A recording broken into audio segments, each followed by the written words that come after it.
Parker Schnabel's rise to prosperity is a captivating story that begins with his ancestor, John Schnabel, pursuing gold in the Klondike in the early 1900s. Despite countless challenges, John's dedication paid off, and he became a billionaire miner. Parker began mining when he was 5 years old, inspired by his grandfather. By the age of 16, he had his own claim and established himself as a mining genius. But how wealthy has Parker become? The answer might surprise you. The Schnabel Narrative and the Klondike experience began in the early 1900s. A young John Schnabel packed his things and moved north in pursuit of his gold fantasy. One thing's certain, it wasn't easy. Those first several years were difficult, with numerous setbacks. But John was constructed differently. He stuck with it, learning the ropes the hard way, and finally achieved success. Decades of mining honed his abilities, making him one of the most seasoned miners in the Klondike. By the time he was older, John Schnabel had amassed a multi-million-dollar fortune as a result of his diligence and perseverance.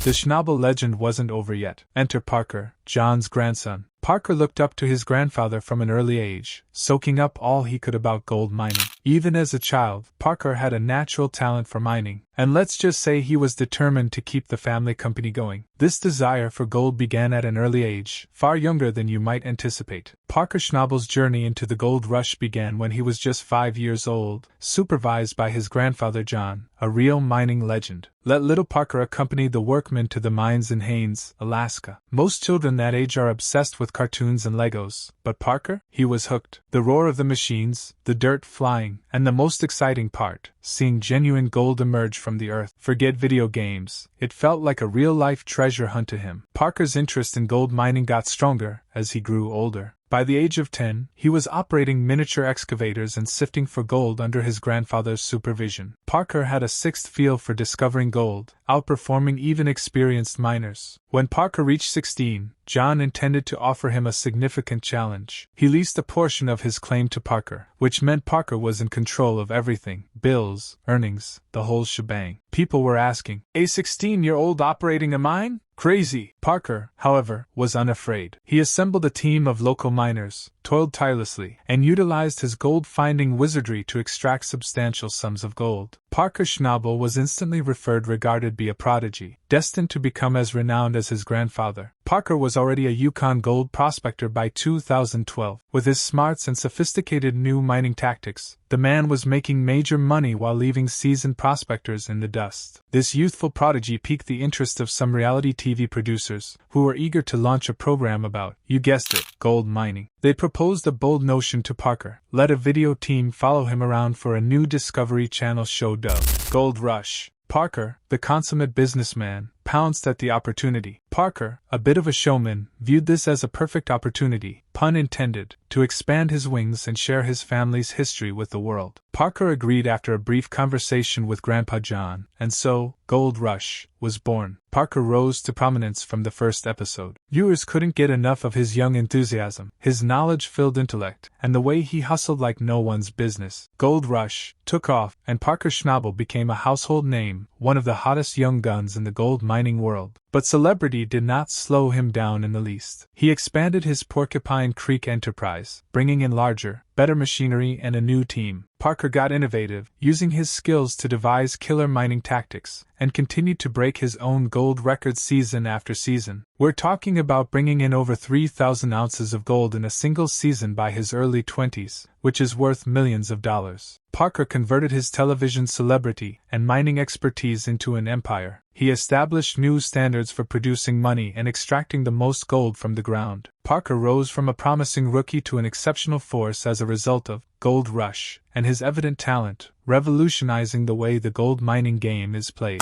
But 2016 was a trying year for the Schnabels. Grandpa John, a Goldfield legend, has died. He was 96 years old and had lived a life most people can only dream about. Parker lost more than just a hero. He also lost his biggest supporter. Grandpa John had been there since Parker was a child, teaching him all he knew, including how to read the land, lead a crew, and discover that hard-to-find gold. He built Parker up, making him strong enough to cope with this chaotic mining life. Parker stood alone for the first time since Grandpa's death. It was an emotional period, but Parker's determination shone brightly. He couldn't give up. He refused to disappoint Grandpa John and swore to continue the heritage, making him proud. After burying Grandpa, Parker took over Schnabel mining. He set lofty objectives, hoping for larger digs and more gold than ever before. He even obtained numerous additional claims in the Yukon, including the famed Eureka Creek, which is said to be the wealthiest unspoiled land in the area. Parker was no longer just overseeing one mine. He was a mining magnate with several claims spread across the Yukon. It was a completely new task for him. He had to develop rapidly, prepare methodically, and guarantee that everything went perfectly. Crews worked around the clock, rents piled up, and salary increased dramatically. The pressure was enormous. Parker had to get innovative in order to harvest all of the gold from these new claims. He analyzed every aspect, looking for ways to work smarter, not harder. However, it was not all easy. There were missteps, terrible hiring, and the improper equipment, all of which nearly ruined the business. Competitors surrounded him, waiting for him to slip up. Parker, the boy who grew up pursuing gold with Grandpa John, had plenty of determination. He learned from his failures, formed a better team, and pushed himself beyond what he believed possible. Grandpa John's spirit remained with him during all of his challenges. Parker's relentless commitment ensured that the Schnabel heritage shone brighter than ever. Parker knew the Yukon was wild and beautiful, and he was committed to protect it. Even as his mining business expanded, Parker realized he had to be accountable. He recognized the need of mining responsibly and preserving the land for future generations. As a result, he became a strong champion for environmentally sustainable mining operations. Parker made considerable expenditures in high-tech technology to prevent toxic chemicals from escaping, as well as specialized filters to keep unclean water out of the rivers. After mining a location, his crew would clean up the waste and plant local plants to bring it back to life. And it worked. Animals returned to the reclaimed regions and thrived in their newly restored habitats. Parker utilized his celebrity to advocate for smarter mining rules in the Yukon, demonstrating his real commitment to doing the right thing by the land. He collaborated with senior leaders to develop legislation that balanced environmental protection with the capacity to mine ethically. He even became a mentor, teaching younger miners how to generate money without harming the environment. Parker effectively became a one-man crusade to demonstrate that mining profitability and environmental stewardship can be achieved simultaneously. His ingenious methods enabled him to harvest more gold while having a minimum impact on the place he loved. Parker's vision has allowed the Yukon's gorgeous nature and thriving mining sector to coexist for many years. Parker Schnabel was already a billionaire by his mid-20s, and believe it or not, a major portion of it came from becoming the star of Gold Rush, the show in which cameras followed him across the Yukon in quest of gold. He allegedly earned $100,000 every episode, which equates to nearly $2 million per season. But that was only the start of Parker's riches. Parker's family effectively owned half of the Yukon in terms of mining claims. It was their own personal gold mine monopoly. They were smashing it under Parker's guidance. They collected an astonishing 3,500 ounces of gold in one season, which is worth approximately $5 million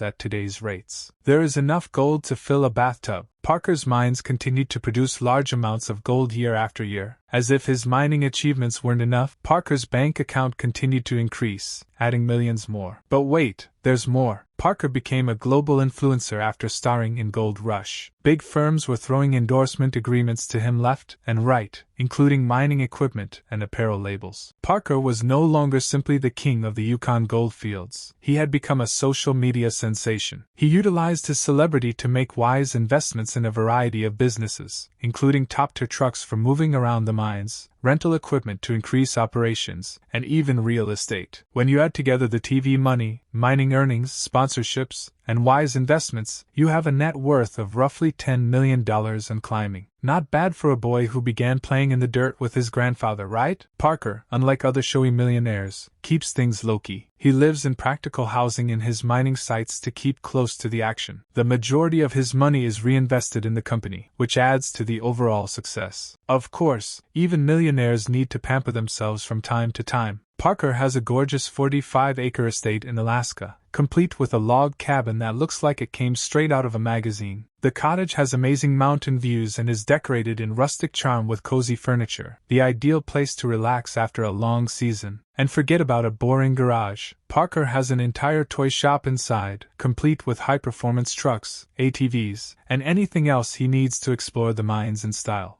Parker, on the other hand, is not a one-estate person. He's accumulating real estate assets, including a commercial facility in Haines, Alaska, to supplement his income. And don't forget about Parker's holiday rental home in the Yukon Territory. It appears he's creating his own small empire. Speaking of empires, let's look at his automobile collection, which would turn any gearhead green with jealousy. First up is the Ford Raptor, the ultimate off-road beast, ideal for navigating the rough Yukon terrain. Then there's the sumptuous Mercedes G-Wagon, which provides smoother rides. Feeling a little classic? Parker has a Jeep Wrangler, the classic miner's vehicle. Check out his custom-built Chevy Silverado for some extra flair. Parker adores his cars. They're the perfect combination of adventure-ready and high quality, and they can handle a lot of dirt with ease. On top of that, he maintains a large fleet of vehicles and heavy equipment to keep his mining business going well. When Parker has some free time, he enjoys taking out his fancy fishing boat or flying out on spectacular trips across the world. The possibilities are boundless. But here's the best thing. Parker isn't simply thinking about himself. He looks after those who have helped him reach where he is today. His devoted employees are occasionally taken to luxurious holidays, and he rewards their efforts with large incentives. One thing is for certain, Parker's generosity extends well beyond his group. He has not forgotten where he comes from, Alaska. He is all about giving back to the local communities that have helped him. Each season, a significant amount of his gold sales are donated to local charities, animal shelters, child sports programs, and other causes. He even helps veterans organizations. Alaska's winters may be harsh, long, dark, and often without power. That is difficult for individuals who cannot afford costly generators. When he's not mining, Parker pulls up his sleeves and offers his time to construct and assist people in need. Parker is not only giving inexpensive housing and supplies to underserved families and elders, but he is also making a significant investment in Alaska's future. Take this. Parker established a scholarship fund at his former high school to assist young people get a head start in fields such as mechanics and engineering, skills that are extremely desirable in Alaska. Essentially, he is assisting people and motivating the next generation to follow their aspirations, just as he did. But gold isn't everything for Parker, even though he's incredibly excellent at finding it. When he's not deep in a mine, he's doing a variety of other activities. He wrote a best-selling book series on his family's mining background. Parker also enjoys traveling. He's gone to the jungles of South America and the ancient ruins of Europe. This guy lives for adventure. When he's not traveling the world, he may be found fishing, hunting, or trekking in the mountains of Alaska. Nature is where he finds happiness. He's also a history buff, particularly interested in vintage mining gear. He collects them in the same way that other people collect baseball cards. Parker's hobbies allow him to decompress and maintain a sense of balance, especially when mining becomes serious. They keep him grounded and prepared to crush it all over again. Parker's gold fever is as strong as ever, despite the fact that he is approaching 30. He isn't happy with only the Yukon. He wants to build a global mining empire. The next visit is British Columbia, where his crew is surveying gem mines. The Northwest Territories are also on his radar, as are South America, Australia, and Africa, basically anywhere with sparkly stuff underground. However, it is not only about more gold. Parker and his colleagues are working on breakthrough technologies that will allow them to mine smarter, not harder. Think robots and lasers. Parker is employing cutting-edge sci-fi mining technology to extract gold with little environmental impact. Talk about a win-win. He's living the dream, but he's also planning for the future, including the Schnabel legacy. His niece, Amelia, appears to be developing an interest in mining, much like her uncle. Parker has been teaching her the ropes and intends to make this a family company for many years to come. Parker may eventually take a step back from the daily grind to focus on the big picture and embark on new experiences. More time to embark on exciting adventures and enjoy your hard-earned gold? That seems like a fairly good retirement plan. So, where will Parker go from here? Whatever outrageous adventure he selects next, one thing is certain: Parker Schnabel is bound for success. Remember the small child who learned from mining legends? He has since become an icon in his own right. Parker took all he learned from the old guard, forged his own path, and destroyed it. And guess what? The best might be yet to come. This Yukon gold mining behemoth will not slow down anytime soon. Buckle up, Parker Schnabel's next chapter will be huge.